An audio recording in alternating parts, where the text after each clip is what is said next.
بسم اللہ الرحمن الرحیم۔ میں تھوڑا سا مقدمہ بتاتی چلوں کہ شیطان جو ہے در حقیقت وہ جیسے سب جانتے ہیں کہ وہ اللہ کی ایک اچھی مخلوق تھا، اور پھر اس کے بعد جب اسے کہا گیا سجدہ کرنے کے لیے اور ساری بات ہوئی تب اس سے گناہ ہوا اور اسے نکالا گیا۔ جب اسے نکالا گیا تو اس نے پروردگار عالم سے یہ کہا کہ اے پروردگار، میں تیری سلطنت سے نکلتا ہوں، یعنی جنت سے نکلتا ہوں، لیکن جب میں تیری جنت سے نکلتا ہوں اور میں اطراف میں نظر کرتا ہوں، آگے پیچھے دیکھتا ہوں، تو مجھے کہیں پر بھی تیرے سوا کچھ نظر نہیں آتا۔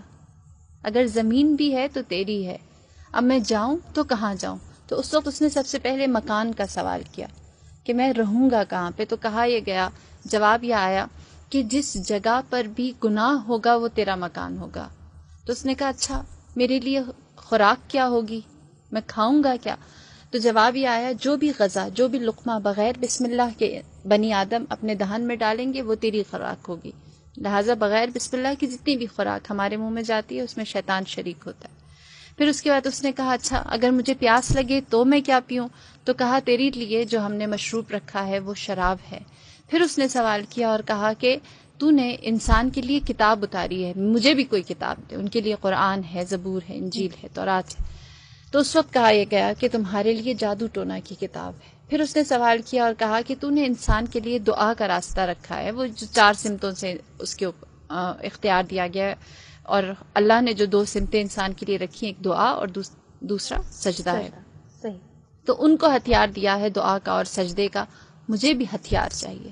تو اس وقت یہ جواب دیا گیا کہ تمہارے لیے سب سے زیادہ مضبوط ہتھیار عورت ہے، جس کے ذریعے تم انسان کو، بنی آدم کو، اولاد آدم کو گمراہ کر سکو گے، لہٰذا اس کو بہت اختیار دے کر زمین پر بھیجا گیا۔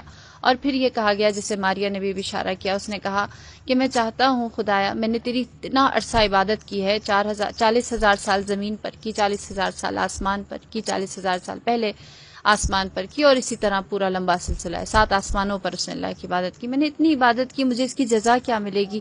میں تجھ سے جزا چاہتا ہوں۔ تو اس وقت اس نے سوال کیا، اللہ تعالیٰ نے کہا مانگ، تو کیا مانگتا ہے؟ تو اس وقت اس نے سوال کیا اور کہا کہ پروردگار میں چاہتا ہوں تو مجھے نامرئی بنا دے، میں دکھائی نہ دوں، بنی آدم مجھے دیکھ نہ سکے، اسے نامرئی کر دیا۔ پھر اس نے کہا کہ مجھے اس بات کا اختیار دے کہ میں جو انسان کے ذہن میں خیالات خطور کرتے ہیں اس میں وسوسہ ڈال سکوں، لہٰذا اسے یہ اختیار بھی دے دیا گیا۔ پھر اس نے کہا کہ پروردگار مجھے یہ اختیار دے کہ میں انسان کے خون میں روان ہو جاؤں۔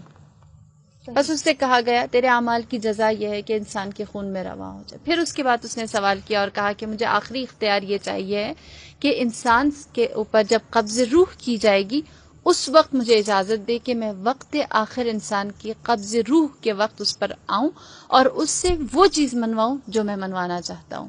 لہٰذا شیطان کو یہ اختیار بھی دیا گیا۔ رہی بات کہ کیوں یہ اختیار دیا گیا، وہ عبادت جو اس نے اتنا عرصہ اللہ کی تھی اس کی جزا کے